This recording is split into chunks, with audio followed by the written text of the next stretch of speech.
Up next, a Christmas Grinch seems to be at work in San Antonio, Texas. This when Emily Bauer, a server at a Red Hook Seafood and Bar, received a $2,000 tip. It felt like an early Christmas gift, but her employer refused to give that money to her, saying that they could not process a tip that large. But why?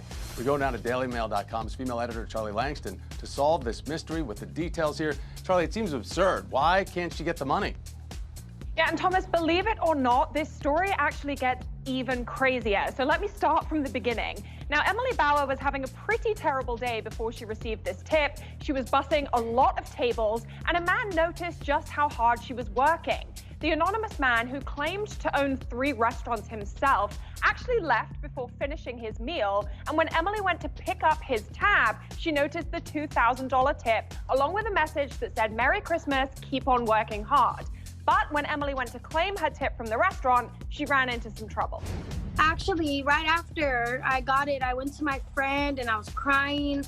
And I went and told my manager, like, "Oh my gosh, Emily got $2,000.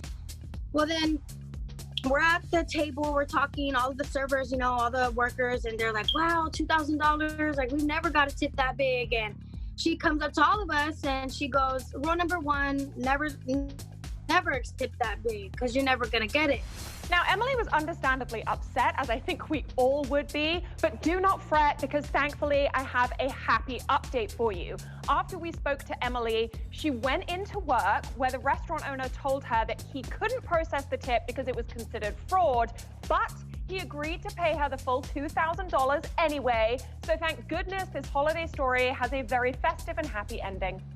Oh, it really does. This is great. I was a waiter after college. The best I got was a 20 from my mother. So $2 grand being left for a mother of 2 young boys at Christmas time is perfect. And Emily's going to use that money to splurge on her kids now that her employer has finally come through. So congrats to her. That's fantastic. Charlie Langston reporting. Charlie, thank you.